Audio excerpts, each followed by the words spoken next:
Alright, so this is going to be a shorter video, I hope. Basically, talking about just what the title is going to be. Probably something about how the red pill community was infiltrated. Um, so, what do I mean by that? The red pill was this thing that kind of ultimately got started back with the Matrix movie, but in more recent era, I would say probably over the last decade, has kind of grown a following of sorts. Something that even I myself have fallen prey to.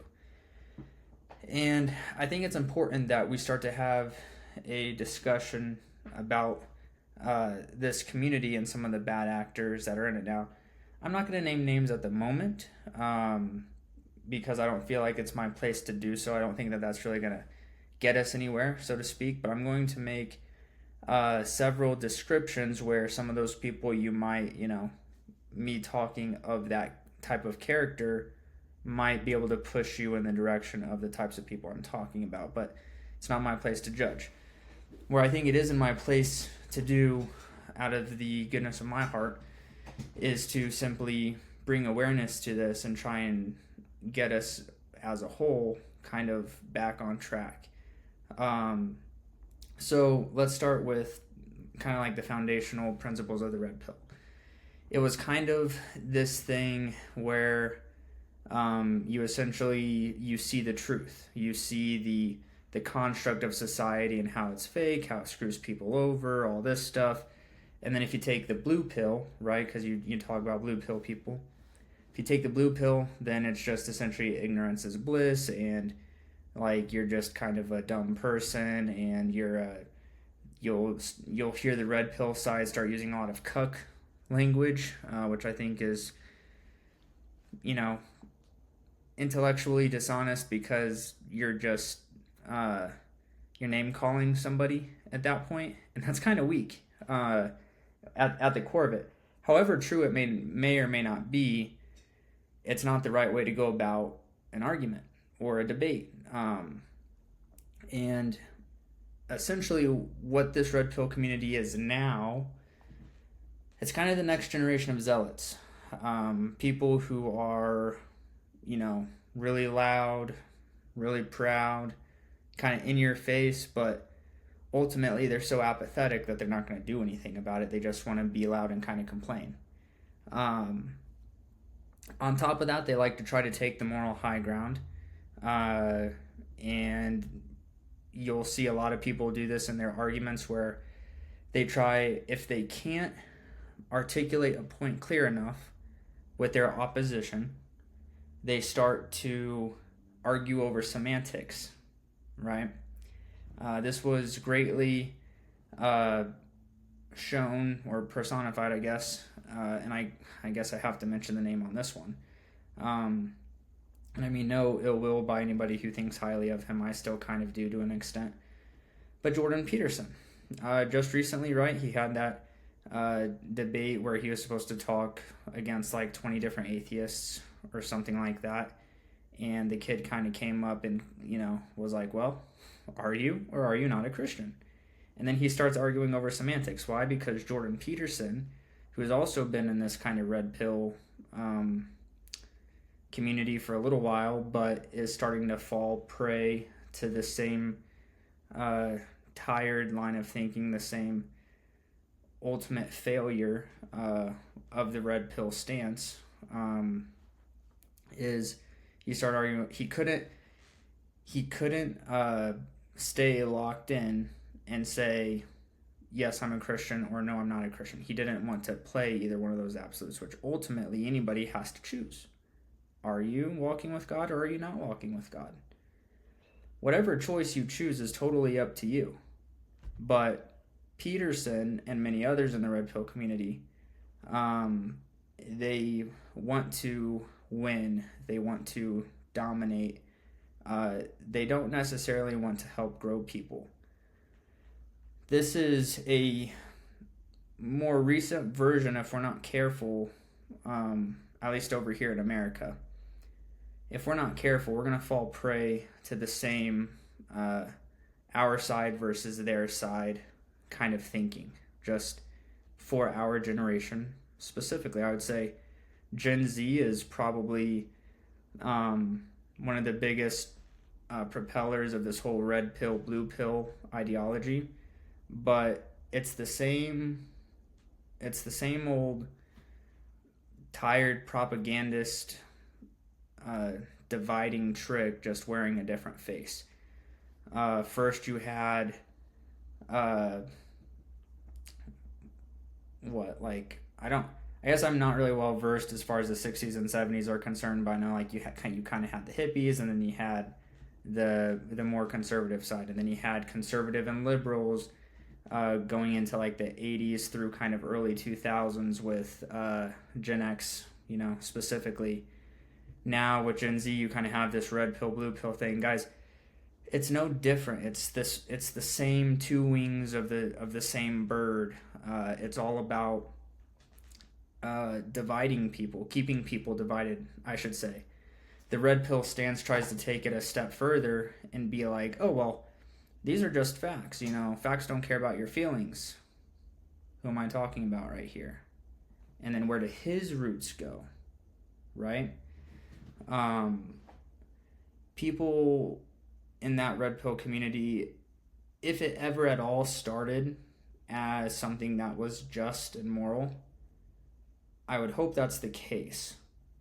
But I think where it's at now is no longer just, no longer moral. It is people who take those stances try to intellectually dominate somebody else, which, if we take this back to something similar throughout history, the Bible thumpers.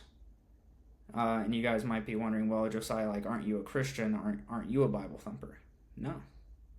I'm not going to take the Bible, the Word of God, and beat somebody over the head with it until they give in. Not even Jesus did that. Jesus was very much a, look, here's who I am. Here's how we can live our lives together if we walk together. But if you don't want to live with me, that is okay. But he is at least giving somebody that choice to know truth, to know light. And what happened was, I think the spirit of the devil, I think Lucifer, I think he infiltrated a lot of this red pill community, because now it's kind of fear mongering to an extent. It's like warmongering, let's go out and, kick this person down, kick that person down, bomb this place, bomb that place. And let's just ask ourselves this. When Jesus was here with us on earth, was he going and making war with the Romans? Was he going and making war with anybody? Did Jesus Christ ever pick up a sword? The answer is no. Why? Because when he was coming here, it wasn't time for that judgment. It wasn't time. It was time for an awakening. It was time for a revival. It was a time to get the real truth about God out there to people like us. Even though, society looks way different now compared to 2,000 years ago. But Jesus wasn't going around looking for a fight. He would stand his ground, right? He wouldn't give in to the Pharisees when they were pressuring him with this or with that. In fact, he would actually stand up. And it is perfectly okay to stand up for what's right and to fight for what's right. What is not right is to really go on the offensive, I think. Because that's never been something that God has ever really wanted. Even in the Old Testament, somebody could bring up the argument of, God said for the Israelites to go and make war with these people, all this stuff. God was essentially, getting ahead of the curve for one thing. We don't know if God even approached those people and said, hey, like, you need to kind of get out of here, sort of thing.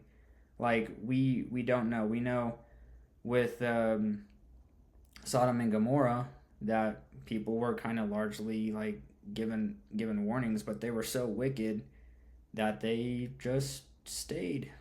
I mean, even Lot's wife, who was being escorted out by angels of God, didn't have faith and looked around, and then she turned into a pillar of salt.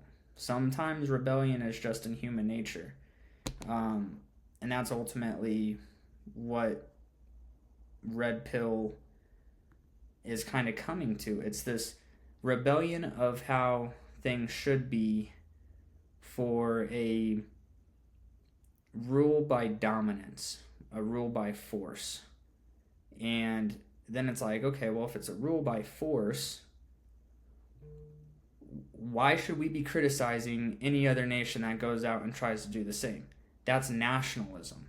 Nationalism is okay, but we cannot say that it is okay for us and not okay for somebody else, because they're just as sovereign as we are. And then furthermore, you have these people that will come in. You'll see them on podcasts. They'll try and line up pretty much like, slam dunk competition, basically, like a weak leftist, for example, that argues more out of emotion than out of logic. The truth is, you have to have both in an argument. If you stick strictly to facts, well, at that point, if you trace facts back long enough to the source, you can see if certain narratives are trying to be played out or not. And that's just the truth, right or left. You have narratives on both sides. And what is narrative? Narrative is the seeking of control by some party, some spirit kind of thing. Like, you're wanting to establish your story, your narrative onto somebody, and have everybody else live out through how you see things. That's not good, because that essentially places you, or attempts to place you, to a godlike status where you're deciding what is true and what is not. And that is not our place. But a lot of these red pill people now, that's exactly what they do. They're like, it needs to be this way, and if it's not this way, then we need to do this by force and all this stuff. And it's just this constant beating, and it's truly the spirit of zealousness, and like, that's not good, because ultimately even Jesus called it out with Simon Peter in the Garden of Gethsemane when Peter went and sliced off the ear of the Roman who was attempting to capture Jesus. And Jesus was like, no, dude. Like, that's not it. And it's disappointing, because we try to get closer to the truth. Like, as a general population, right? We try to get closer to the truth, and then we see certain talking heads pop up on our algorithms, and we're like, oh yeah, this person gets it. Like, they really get it. And then you find, as you watch them further throughout the years, you watch them make little concessions here and there, right? Like, they give way a little bit on this point, or they give way a little bit on this point. And then after a while, you're like, wait, these guys are no different than the people that we tried to abandon in the first place, which is, you take the red pill because you recognize that this old way of thinking is played out, and you don't want to be a part of this matrix anymore. But essentially, you just traded out one matrix for another, because that's where all these arguments are heading. Nobody's having conversations anymore. It's always a us versus them, me versus you kind of thing. That's not how it should be.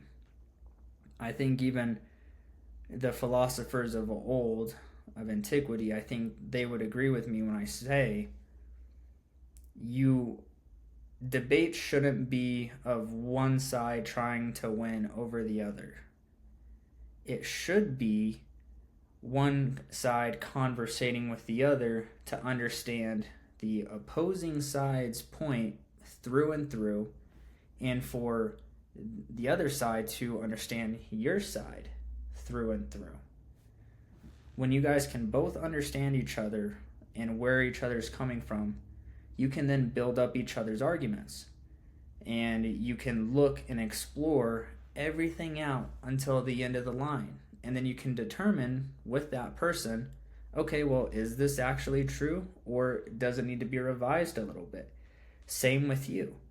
Instead, people are trying to catch each other in intellectual gotcha moments.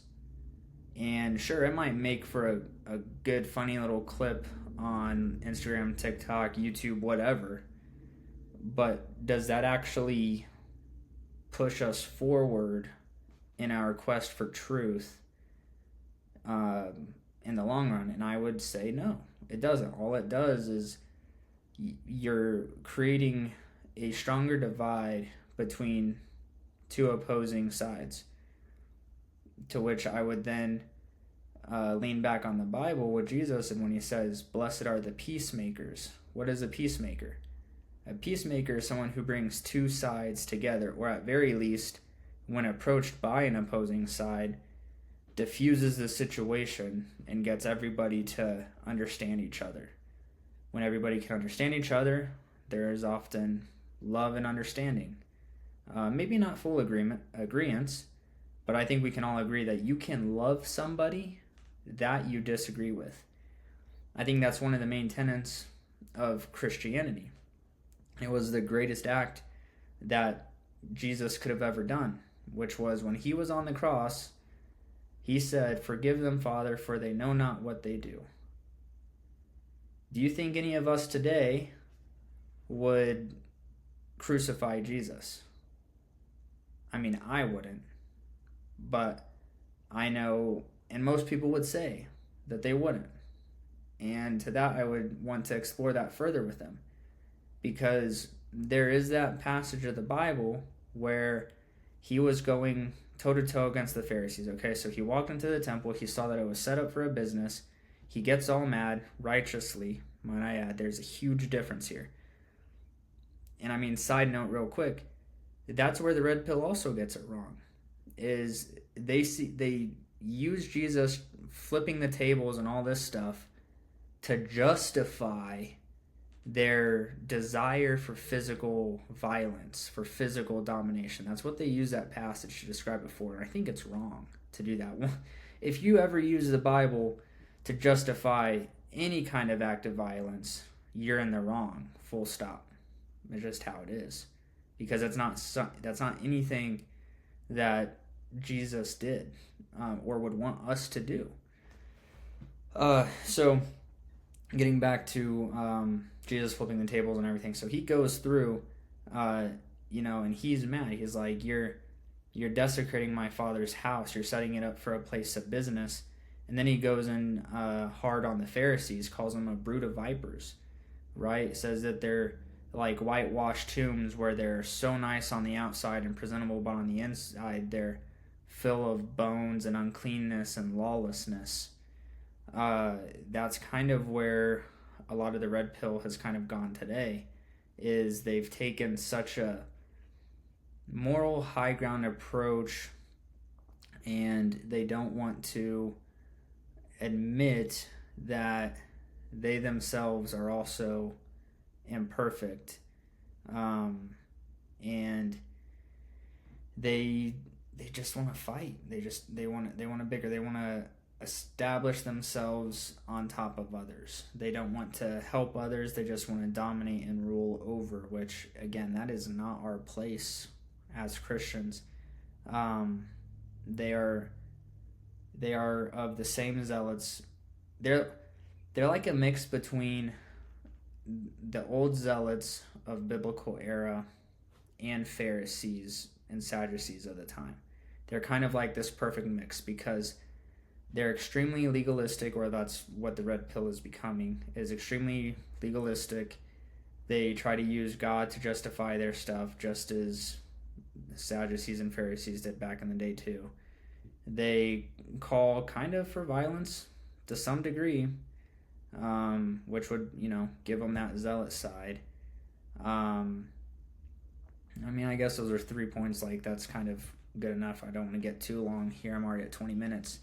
But I would warn you, Christian, of the content and of the voices that you're listening to, and to test them against the Bible. That is God's word. You don't need to listen to a specific preacher. You don't need to listen to a specific political person. You don't need to listen to anybody else but Jesus Christ and the Bible, the Word of God. Test whatever you are given against the Bible, and no weapon against you shall ever prosper. Remember, it is our job to create peace on earth. Blessed are the peacemakers.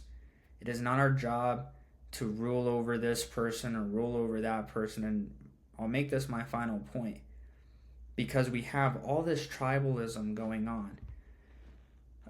America versus Russia versus China, or Republicans versus Democrats, red pill versus blue pill. You have all these verses going on of all these people chasing after power, and it's wrong. Going back as early as the end of 2 Samuel and intro to Kings, maybe. I might be a little bit off there, so forgive me. But this was about the period of time of which Israel was essentially begging God for a king.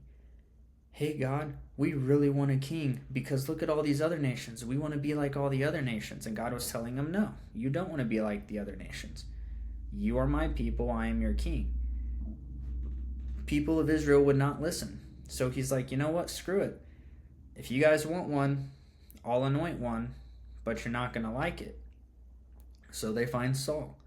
And then Saul eventually goes bad. And then you have David. David eventually goes bad. Then you have Solomon. Solomon has his fall from grace. All these kings, they started out well, and that's fine. Just like the red pill, it all started out fine. But there reaches a point in time of which it becomes not fine, because humans are imperfect.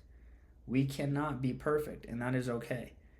But what we should ultimately do, instead of looking for humans to lead, we need to look back to God and Jesus Christ and follow their lead. Imagine what the world would look like. Imagine the technology, the growth, the blessings we would have as a global population if, instead of looking to this person or that person to lead, and this person or that person to get us what we want, what if we just looked to Jesus Christ and to God and allowed them to bestow upon us what they want to give us? Because they want us to be happy. That means that our hearts have to be right. That doesn't mean that we can't want, this TV or tickets to this game or this car or that couch. That's not to say we can't want those things. It just has to come from a pure desire in our heart. Something where we don't have the greed for it. We're not like wanting it to make us happy. We're already happy as we are. It's just something that would be nice to have, something that we could use and enjoy life with more if we had it. But you can't hang your hat on just materialistic things. You have to become at peace with the lack of materialism, and then the rest will kind of follow. But I don't want to make this video too long, so I'm going to go ahead and cut it off here. If you guys have any questions or any videos you guys would like me to maybe react to and speak on, go ahead, drop those down in the comments below. And I promise soon enough I'll make another channel and kind of have just two separate channels where I talk about two separate things. But I hope this message was helpful in your journey with Christ.